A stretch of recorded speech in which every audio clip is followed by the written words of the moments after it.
We're a consulting team, DD11, and today we're gonna introduce you guys a new restaurant called Butcher Hollow Barbecue. Butcher Hollow Barbecue restaurant is located in Gastown in the Greater Vancouver area. In addition to that, this restaurant is owned by a husband and wife business by Tom and Helen. They're highly experienced with hospitality services and good food product. The restaurant has a variety of options, but many focus on barbecue fare. The restaurant promised to work to an unfulfilled market and a variable community market with good promotion and excellent product. Previously, we already identified three of the major problems here. The first one is limited employees, second one is lower customer loyalty in competitive market, and last one is no delivery services.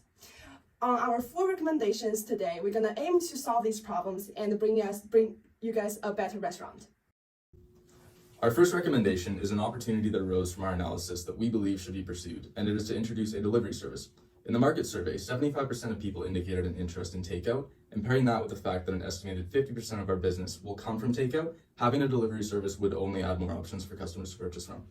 Many people have adapted to the post-COVID trends of ordering in, and delivery is a service that many people have come to expect from restaurants. An in-house delivery service would be ideal, however, the initial cost, given the purchase of a vehicle, insurance, having to hire multiple delivery employees and more, it simply isn't feasible for a startup restaurant, though it could be a good idea to switch to that once the restaurant is established. Therefore, a third party, such as Uber Eats, DoorDash, Skip the Dishes, etc., is a viable option.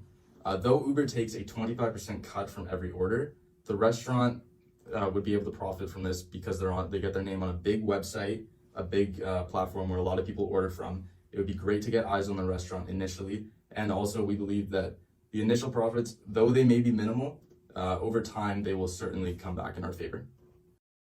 Our next recommendation is to hire more employees. Since only 2 people work in the restaurant now, by hiring more committed and hardworking employees, not only the business owner will not overwork, but also the work efficiency and the customer satisfaction can be enhanced, especially if the owner decides to expand their service to food delivery. The problem of staff shortage will not exist.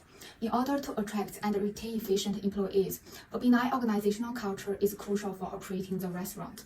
Vaynerchuk states that keeping good employees will make you develop faster.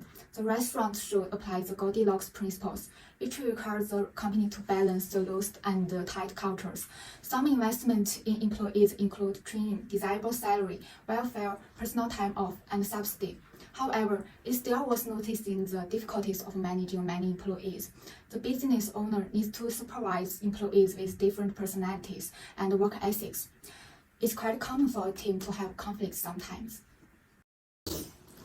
Since research has demonstrated a 66% positive response that people living in Gastown and Railtown would patronize a good eat-in or carry-out barbecue restaurant if one were available, implementing a rewards program will improve the customer loyalty of consumers in this area.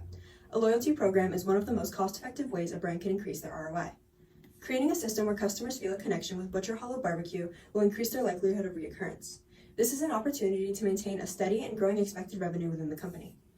When implementing the reward system, it is important to study customers' habits regarding the restaurant, prepare the program, set goals and a budget to encourage proper customer target tactics. There are drawbacks of this. We have to consider the market saturation of loyalty programs and competitor strategy, which can be difficult to account for. You must be creative in the way you create the program to differentiate from this business. Based on the financial sheet and the statistics surrounding repeat customers, this recommendation can only show improvement in year 3. On average, repeat customers spend 67% more from months 31 to 36 opposed from months 0 to 6. A purchase of sale integrated digital loyalty program will cost about $50 to $500 per month. On 2 operators, it is an investment of $2,000 annually. This is much cheaper than other options, such as customized digital enterprise reward systems, which have an initial investment of $150,000 and a $15,000 annual fee. When customers feel that their loyalty is appreciated, they will be more likely to continue visiting the restaurant with their best interest in mind. Our last recommendation is the integration of social media. As there are no barbecue restaurants in Gastown, promoting it online would attract local people and tourists. This creates a medium of open communication with your customers. Having an effective website additionally adds a sense of professionalism and legitimacy to your business. According to research by Social Media Today, 99% of millennials are more likely to choose a restaurant which has a high social exposure. This recommendation thus allows the restaurant to appeal to a different, more digitally savvy demographic, posting high-quality pictures of food, sharing recipes, highlighting chefs, bartenders, etc., are some specific strategies for digital integration. Grind, a bar in London, took this to the extreme and spent 5 years creating an Instagrammable restaurant.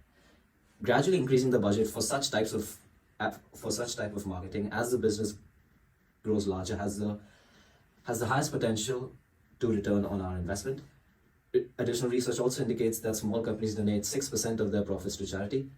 Butcher Hodo could also consciously promote their concern for a social cause, creating shared value, positive publicity, and allow for tax deduction.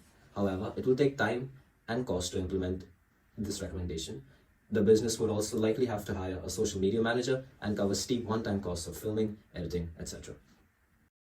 All recommendations have their own benefits and drawbacks, and the positives outweigh the negatives, and all brings a huge potential at a lower cost and lower risk. Thank you for joining us today, and we hope our recommendations serve purpose to the company.